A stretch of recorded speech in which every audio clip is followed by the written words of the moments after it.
Bueno, el tema del polimorfismo, que sabemos que es uno de los 4 principios del paradigma orientado a objetos, la idea de fondo es que un método, ¿no? Y en algunos lenguajes un operador, no en todos, pero un método, una función, se va a poder comportar de modos diferentes en diferentes escenarios. Porque justamente viene de poli, múltiple y morfismo, forma. ¿Está bien? En la práctica esencialmente es que voy a tener un método que se llama exactamente igual, que toma los mismos parámetros, pero que adentro lo que hace con esos parámetros y lo que hace en sí va a ser distinto porque lo voy a tener en distintas clases. Entonces, esa función que se llama de una misma manera, según el escenario en el cual está o la clase en la cual está definida, hace algo diferente o ligeramente distinta. Pero vamos a ejemplo porque ahí lo van a entender más rápido. Por ejemplo, el más, ¿no? El operador aritmético más. Es obvio que cuando al más lo usamos con números, bueno, sabe sumarlos, ¿está bien?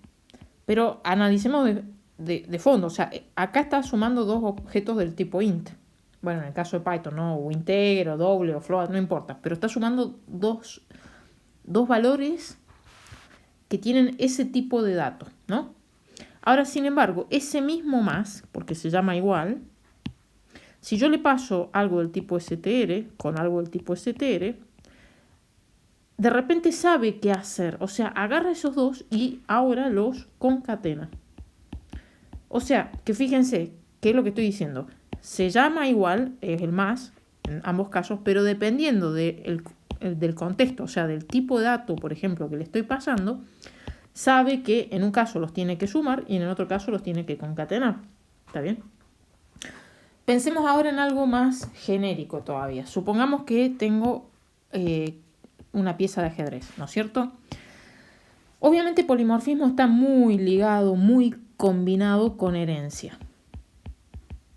Y ya van a ver por qué. Pero supongamos que tengo una pieza de ajedrez. Si yo quiero definir la clase pieza, yo sé que como criterio general una pieza de ajedrez tiene 2 cosas sí o sí. ¿Qué son? Lo voy a hacer genérico acá, no pienso hacerla. Pero ¿qué son? El atributo color, es blanco-negro, y el atributo posición, dentro del tablero, ¿no es cierto? Bueno, hice, estos serán mis atributos y mis métodos, que no voy a entrar en detalle, tienen que estar en constructor, etcétera, etcétera, pero como método importante, sé que una pieza se tiene que poder mover. ¿Está bien? Una acotación. Cuando yo pongo los paréntesis en este contexto de un diagrama de clases o en un enunciado de un ejercicio en el práctico, no significa que va sin argumento. Simplemente denota, es decir, refiere a que es un método. Es para distinguirlo de los atributos, nada más. Claro, no significa que no lleve parámetros. No tiene nada que ver con eso, ¿está bien? Es solamente una forma notacional de hacerles distinguir entre los atributos y el método. Bien. Entonces, volvamos al tema de la pieza. Si yo tengo una pieza de ajedrez, ahora bien, ¿qué pasa? Si yo estoy definiendo este objeto pieza porque sé que después quiero definir el alfil y quiero definir el caballo, por ejemplo, y el peón y la reina y sé que si hago herencia, ¿no es cierto? O sea, esto hereda de pieza, esto hereda de pieza.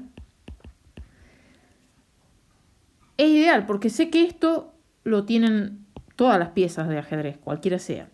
Pero este mover, lo que yo quiero decir es que el alfil se mueve de una manera y el caballo de otra. O sea, mi alfil se mueve en diagonal.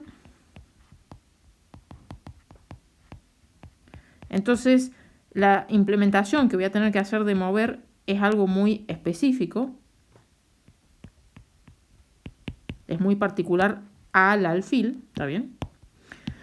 Y este otro, y el caballo se mueve, bueno, como los caballos, tipo como esta especie de L, depende de cómo se mire. Entonces, el mover que voy a tener que hacer acá es otro, que va a ser distinto del alfil y distinto de todas las otras piezas, ¿está bien? Pero ¿qué es lo que tiene, qué es lo importante acá? Que se llaman igual y estaba definido acá, pero en la clase pieza va a estar definido de manera vacía, o sea, va a decir mover, supongamos que, bueno, como método en Python va a tener un self. Si necesitase algo más, todo lo que sea que esté, cualquier cosa que vaya ahí de parámetros van a estar en ambos lados, o sea, esa cabecera se repite en todos lados, pero en el código acá no va nada, en el caso de la clase padre, o sea, va un simple pass, ¿está bien? Porque no va a estar implementado en esta clase padre, sino que va a estar implementado en cada clase hija que hereda de la clase padre, ¿está bien? Pero de nuevo la clave es que se llama igual. Eso es polimorfismo, esa capacidad de tener un método que se llame igual, pero que se comporta diferente según quién lo está usando, quién lo está llamando. Eso es exactamente polimorfismo. Y como un subconjunto de polimorfismo está lo que se le llama sobrecarga de operadores, porque es la misma idea. Lo que pasa es que los operadores, y no todos los lenguajes lo permiten, Java no, la sobrecarga de operadores es sobre operadores que ya están definidos, o sea, el más, el menos, bueno, eso fue un dividido, el por, etcétera, ¿no?